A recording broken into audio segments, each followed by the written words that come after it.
Et nous prenons l'un des débats les plus attendus ce dimanche sur Info TV. Il s'agit de la candidature du professeur Maurice Kamto sous la bannière du Manidem qui a été rejetée par Elections Cameroun. Ce matin, nous nous poserons la question de savoir si ce n'est que pour l'instant le droit qui a été dit ou alors on peut également soupçonner quelques règlements de compte. Je commence par passer la parole au professeur Nkunvanda. Professeur Nkunvanda, nous avons eu 13 candidatures pour être au même niveau de compréhension. Nous allons d'abord donner lecture de ces 13 candidatures qui ont été retenues par Elecam. Alors, numéro 1, il s'agit de Ateki Seta Caxton, parti de l'Alliance libérale, PAL.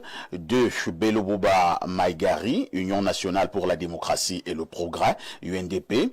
Biapol, Rassemblement démocratique du peuple camerounais, RDPC. Bouga Akbe et Jacques, Mouvement citoyen national camerounais, MCNC.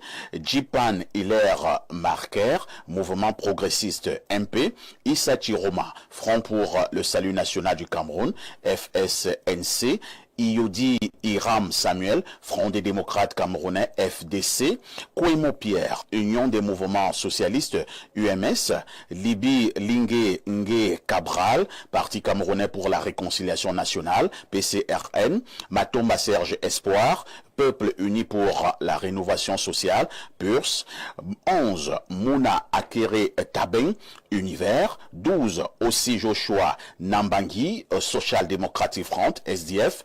13, Tongaino Hermine Patricia, épouse Ndamjoya, Union démocratique du Cameroun, UDC.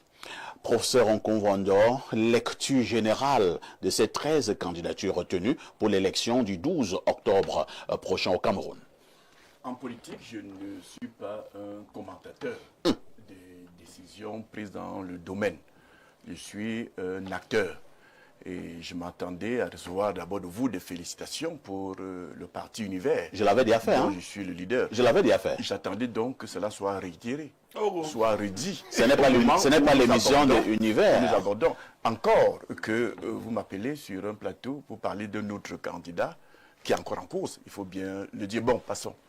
Je ne sais plus quelle était la question. Peut-être faut-il falloir que vous n'êtes pas lucide, Nkunvanda. Non, je suis très lucide. La question était celle de savoir, sur ces 13 candidatures qui ont été retenues par Elecam, quelle est la lecture générale que vous faites de ces candidatures? Et je vous ai donc répondu en disant que je ne suis pas un commentateur. En d'autres termes, j'attends de vous une autre question.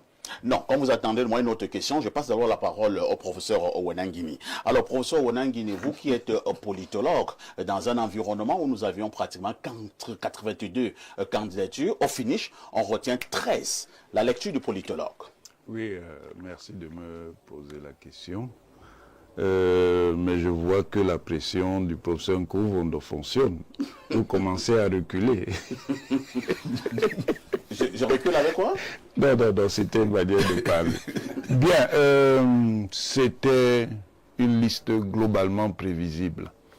Avant de commenter la liste, il faut d'abord dire que le mouvement d'entrain qu'il y a eu autour des déclarations de candidature est normal. Il est tout à fait normal. Dans le principe, chaque citoyen camerounais, à partir du moment où il a la capacité juridique et la capacité politique, peut prétendre être président de la République, peut prétendre se présenter à l'élection présidentielle.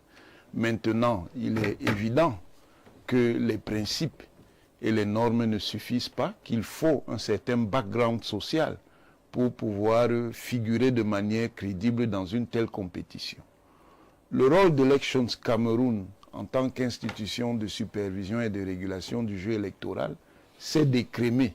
Et Elecam a écrémé. Et pour les Camerounais qui ne le savent pas et se plaignent qu'ils aient eu 81 candidats à la candidature, si on peut les appeler comme ça, il faut savoir qu'au Sénégal, à la dernière élection présidentielle, ils étaient à peu près 95 au départ, avant que le processus de validation se fasse. Maintenant, dans cette liste, figurent de manière tout à fait logique des chefs de parti. Au titre de ces chefs de parti, vous avez M. Paul Biya, le président Paul Biya, qui est le président national du RDPC. vous avez M. Bello Bouba Maïgari, jusqu'à il y a quelque temps ministre d'État, qui est également chef de l'UNDP. Vous avez le ministre Issa Tiroma Bakari, qui est chef du FSNC.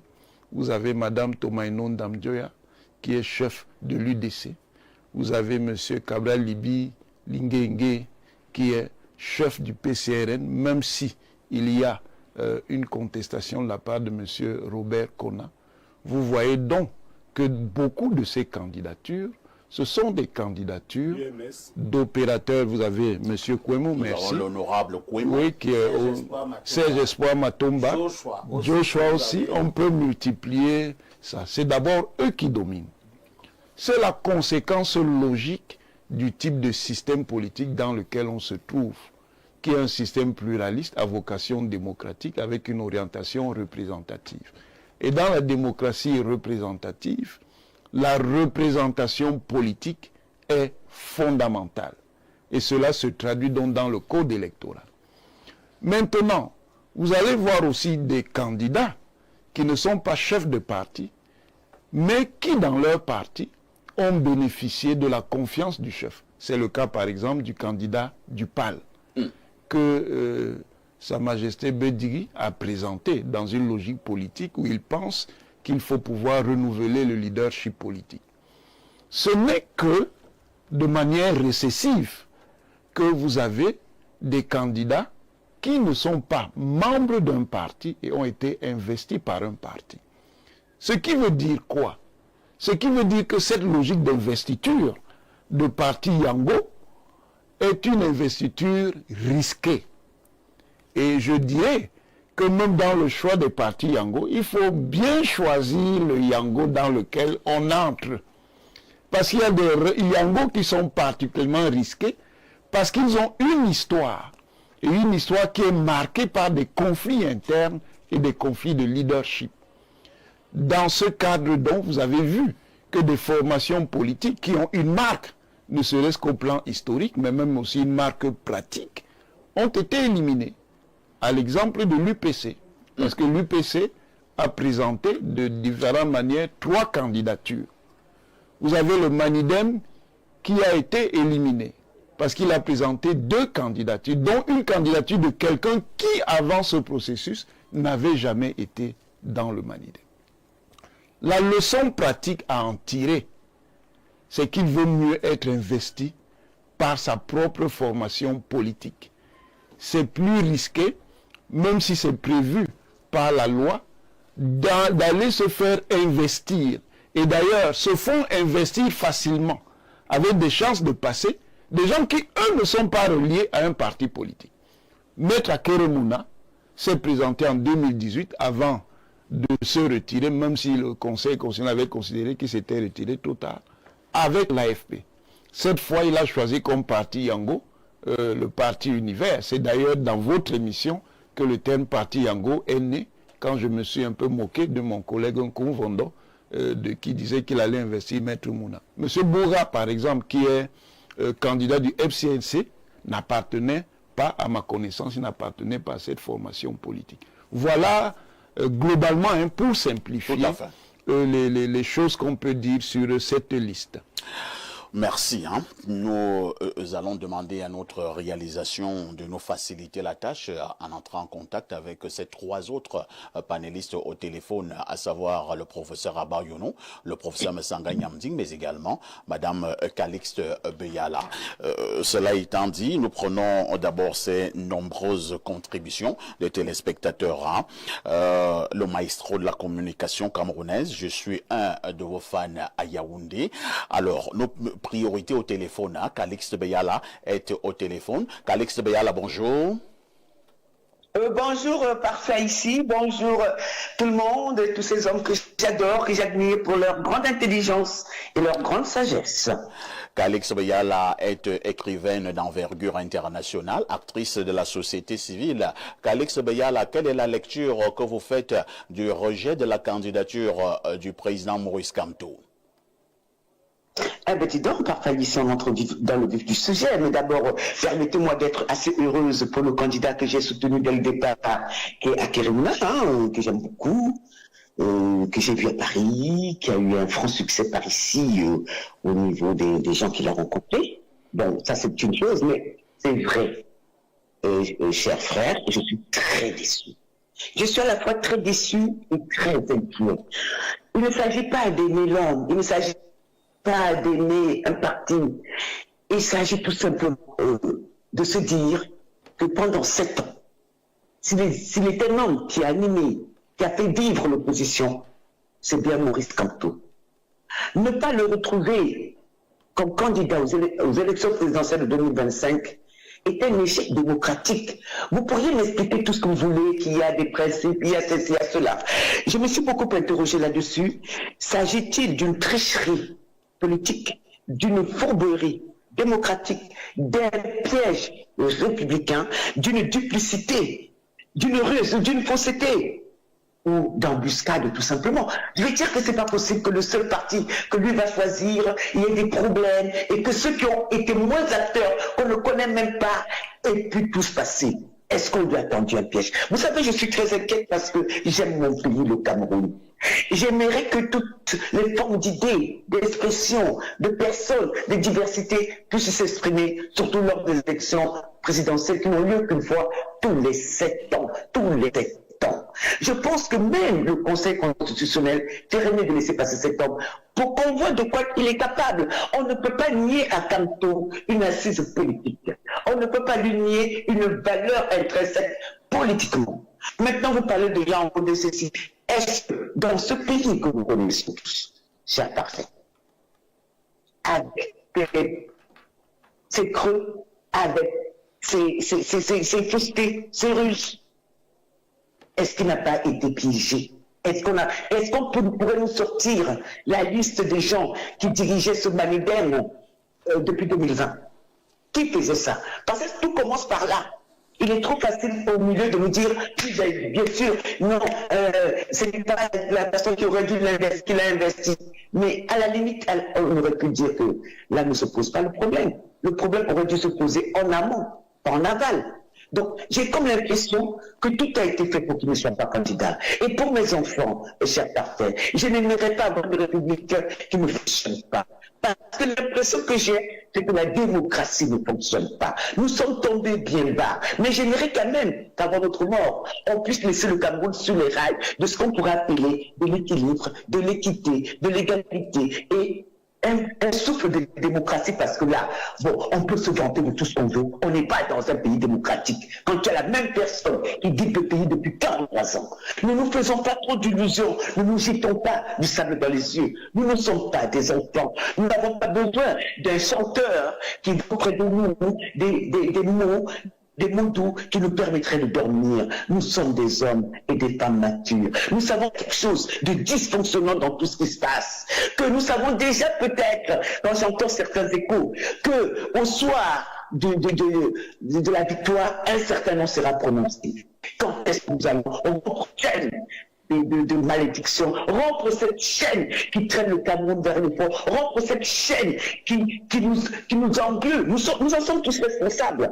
Les peuples ont les dirigeants qu'ils méritent. Nous sommes peut-être un peuple qui a été très rare autrefois avec les Oumyobé et autres grands Wandiers, mais nous sommes aujourd'hui un peuple à genoux qui accepte la misère comme un des beaux-arts, qui accepte la duplicité comme allant de soi. Ils croient qu'il vit alors qu'il ne survit même pas. Parce que si tes enfants n'ont pas d'avenir, tu n'es rien. Tu es epsilon, tu es zéro, tu es en dessous de zéro, tu es refroidi, tu n'es même pas glacé, tu es refroidi. C'est ça, ce sont des choses que les Camerounais devraient comprendre. Et quand il y a des actes comme celui contre le professeur Kamto, il y a de quoi s'en réjouir. Moi, je me réjouis pour mon candidat Thierry, mais je me réjouis parce qu'on a éliminé quelqu'un sur des bases qui me paraissent assez floues, même si on va m'expliquer par plus B que le Manidem est dirigé par X, Y, Z. Pourquoi ce Manidem simplement? Pourquoi des inconnus sont là? Des inconnus sont là. Kamto n'est pas là. J'essaie d'être juste. J'essaie de léguer, parce que mes enfants vivront là, dans ce Cameroun-là, de léguer au Cameroun un esprit légaliste, un esprit droit, pas tortueux. Vous savez, le torture que nous vivons ne nous a conduit nulle part. Ce torture a permis aux gens de piller le pays. Ce torture a permis aux gens de faire en sorte qu'il n'y ait pas de route. Ce torture d'esprit a permis, cette duplicité a permis de ne pas avoir des hôpitaux, parce que quand on leur donne de l'argent, ils détournent. C'est le même esprit, c'est ce même esprit, les chers petits frères. C'est ce même esprit qui anime ceux qui détournent de l'argent, que ceux qui ont empêché Cameroun, on se soit cassé la gueule. Soyons propres, soyons vertueux. J'ai entendu quelqu'un prononcer ces mots. Je crois que c'est Émile Lebel. Dis bravo, parce que c'est ça qu'il faudrait. Même si c'est un adversaire intellectuel politique, qu'il s'exprime, qu'il existe, et qu'on le mette en échec. Pas qu'on utilise tout ce qui a tué le Cameroun, la fourberie, la duplicité, pour pouvoir dire qu'on a gagné. On ne va rien gagner à ce rythme-là. Je vous remercie. Merci Calix Beyala. Nous vous reprendrons dans une vingtaine de minutes. À tout de suite. Alors, pour être au même niveau de compréhension, on retient quand même que Calix Beyala, parce que Kamto aura été piégé, la candidature de Kamto a été rejetée sur des bases assez floues. Comment comprendre que des inconnus aient été retenus, mais pas Maurice Kamto? Je vais lire cette correspondance qui nous vient du directeur général des élections, du côté donc d'Elecam, qui explique pourquoi la candidature du professeur Kamto a été rejeté. Alors, le directeur général des élections à monsieur Kamto Maurice, objet, notification du rejet de candidature. Monsieur, en application des dispositions de l'article 125 alinéa 2 du Code électoral, j'ai l'honneur de vous notifier la résolution numéro 2025-013-R et l'ECAM CE du 26 juillet 2025 portant rejet des candidatures à l'élection du président de la République du 12 octobre 2025, par laquelle le Conseil électoral, après délibération, a rejeté votre candidature au motif ci-après. Pluralité d'investiture par le Manidem. Veuillez agréer, monsieur, l'assurance de ma parfaite considération. C'est signé du directeur général des élections. Abel Elimbi Lobé, monsieur, la candidature de monsieur Kamto sous la bannière du Manidem a donc été rejetée. Beaucoup pensent, comme Calixte Beyala, que là, nous avons affaire à des bases véritablement floues. Je présume que c'est votre soupçon aussi. Non. Et pourquoi? Parce que, premièrement, ce n'est pas la première fois que des candidatures sont rejetées. Et ce n'est pas la première fois qu'une candidature ou une liste de candidats est rejetée sur la base du même argument.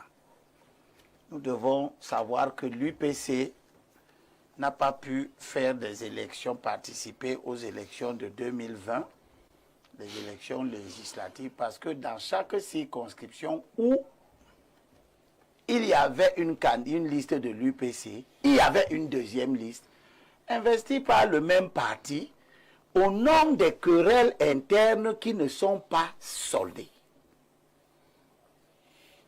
Et c'est là que l'effort de Cabral Libye amène à réfléchir.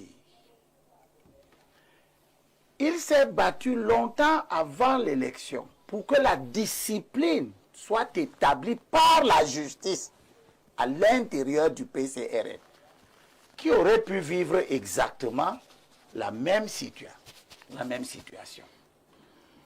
Il s'est donc battu pour que, puisqu'il y a une dispute sur le leadership du parti, qui doit diriger le parti, etc., que la justice tranche.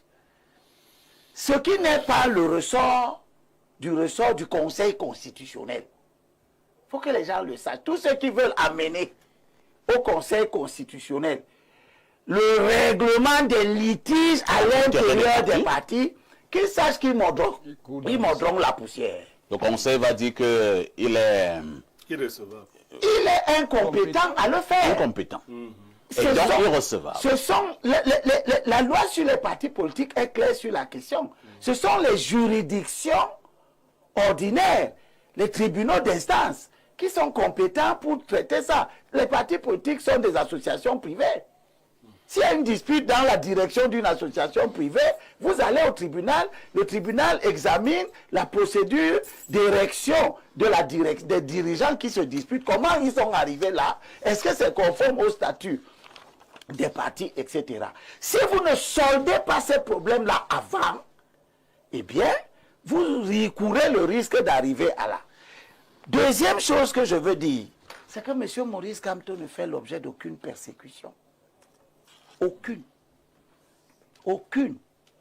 M. Maurice Kamto est arrivé pour la première fois dans une élection en 2013. Ça n'a fait l'objet d'aucun problème ici. Il était candidat sur la liste des députés d'une Fondi, présenté par le MRC. Il n'y a eu aucune acrobatie juridique ou judiciaire, aucune tempête, la lecture des dispositions des codes électoraux. Pourquoi? Parce que sa candidature, à tous les points de vue, était conforme aux dispositions du code électoral, régissant les élections législatives. Il est allé à ces élections, il n'a pas gagné. Lui-même n'a fait aucun bruit ici. Il est revenu aux élections présidentielles, à l'élection présidentielle de 2018, avec des conditions qui respectent l'article 121 du code électoral. Il n'y a eu aucune tempête ici au Cameroun. J'entends les gens dire qu'on a peur de lui. Mais si M. Maurice Kamto fait peur, il aurait dû faire peur à partir de 2018. Il aurait dû faire peur comme député à partir de 2013. Il n'a pas fait peur en 2018. Il s'est présenté normalement aux élections conformément au code électoral. Et tout le monde qui voudrait aujourd'hui qu'on laisse la rigueur de la loi pour faire des acrobaties, c'est les mêmes qui demain, lorsqu'on va faire d'autres acrobaties, vont les dénoncer. Je suis dans le camp de ceux qui disent que la loi doit être froidement appliquée à tout le monde. À tout le monde. J'ai gardé à tous ceux qui sont dans l'émotion. Vous soupçonnez que certaines personnes sont dans l'émotion? Bien sûr. On a rejeté les candidatures ici. Personne ne se plaint. Pourquoi vous vous plaignez de la candidature de Maurice Kamto? Pourquoi? On a rejeté celle de Papillon. On a rejeté plus de 60 candidats, 68 candidats. Attendez un peu. Pourquoi vous vous plaignez pour une seule candidature? Lorsqu'on parle de la candidature de M. Kamto, vous voulez faire une comparaison avec celle de Papillon? Oui. Dans le principe, c'est la Pourquoi? même chose. La candidature de Kamto a quoi de supérieur à celle de Papillon? Vous êtes sérieux là? Je suis sérieux. Papillon, c'est qui? Papillon, c'est un musicien qui est parti déposer sa candidature en estimant qu'il ne paye pas la caution parce que l'État du Cameroun lui doit de l'argent. Voilà. Il y a donc chacun a ses considérations. Monsieur Kamto nous disait ici au départ qu'il va déposer sa candidature parce qu'elle est conforme aux dispositions du code électoral relatives à la capacité de son parti, le MRC, à le présenter aux élections, à l'investir. Nous attendions, nous avons fait ce débat ici. Nous attendions donc qu'il aille au bout de sa logique et qu'il soit cohérent envers lui-même. Il a créé un débat ici qui a fait du Cameroun une curiosité planétaire. On a vu des professeurs d'université nous donner des exégèses différentes sur un même texte que tous les enfants du Cameroun peuvent lire et comprendre. La fin de tout ça, c'est que il a été... priorité au téléphone, hein. Il y a votre ami et frère, le professeur Messanga Yamding, qui est également au téléphone, toujours à partir de Paris. Professeur Messanga Yamding, bonjour. Oui, bonjour, parfait ici. Bonjour à tous les couples. Professeur Messanga Yamding. Oui. nous parlons ce matin de l'élection présidentielle du 12 octobre. Nous avons un sujet bien particulier en ce moment, c'est le rejet de la candidature de Maurice Kamto, l'une des candidatures qui font couler beaucoup d'encre et de salive pour cette élection 2025. Pour vous, pour l'instant, ce n'est que le droit qui a été dit? Oui, d'abord, il faut se féliciter de ce que, en tant qu'enseignant de sciences politiques et de droit, j'ai participé et j'ai vivement contribué à éclairer l'opinion sur certaines questions. Dès le lancement de ce processus que nous avons bien senti de recevabilité des candidatures. Nous avons eu techniquement une polémique, appelons cela une bouteille dans la mer, informelle, où on nous a parlé, souvenez-vous, du mandat impératif. Cette polémique donnait l'impression que certains pouvaient présenter leur candidature, notamment le président du MRC, notre estimé collègue Maurice Kamto. Eh bien, après l'avoir écouté à Paris, ça il faut le dire, nous avons pris position. Je crois que certains parmi nous, il y avait deux camps, ceux qui soutenaient que sa candidature était recevable avec le MRC, d'une part, alors que d'autres soutenaient que ce n'était pas possible, du fait de deux encadrements juridiques essentiellement rigoureux. La Constitution, dans son article 3, et le Code électoral, dans son article 121, au regard des alinéas 121 qui parle de la représentation, alinéa 1, et alinéa 2 qui parle des candidatures indépendantes qui n'intéressent pas le juriste, le doctrinaire rigoureux. Et je crois que cette position a été claire. Nous avons dit que la représentation est un mandat et à ce titre, qui ne concernait que les partis, sinon les formations politiques ayant participé aux élections, et nous avons eu raison là-dessus.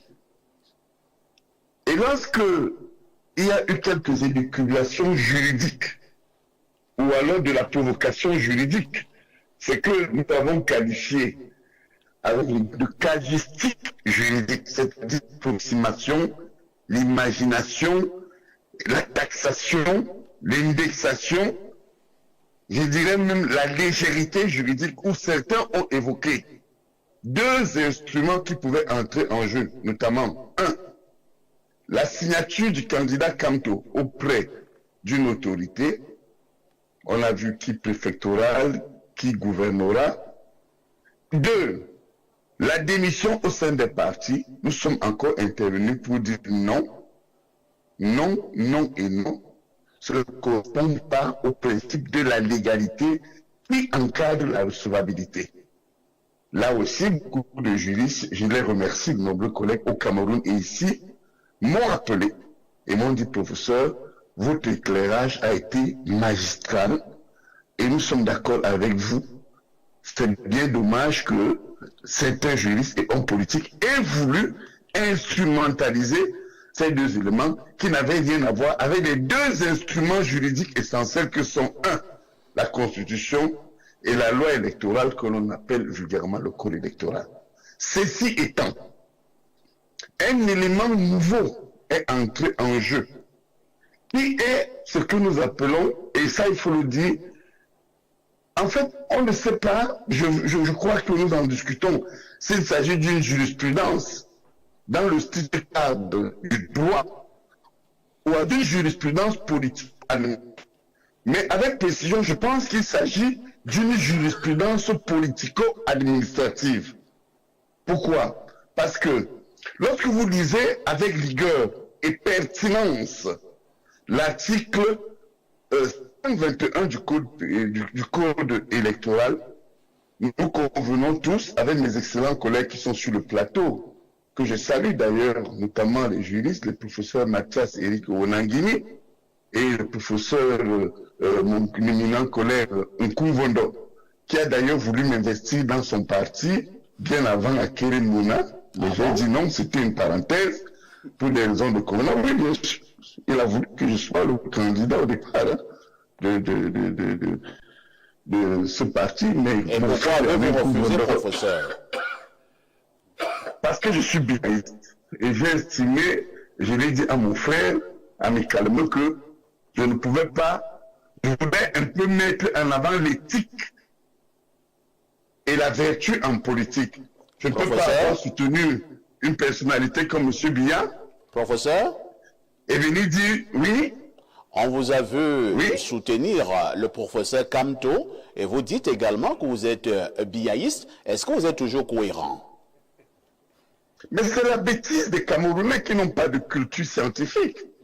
Lorsque vous opposez, contrairement à certains qui sont légers et qui confondent les positions scientifiques aux positions politiques, parce que j'opère et j'effectue un éclairage juridique à l'effet de démontrer que sa candidature ne souffre d'aucune contestation du point de vue de droit, eh bien, comme nous sommes dans une duplicité ou dans un champ de camp, on me confond. Moi, je ne suis ni du MRC, ni proche de Maurice Kamto. Mais je suis un juste.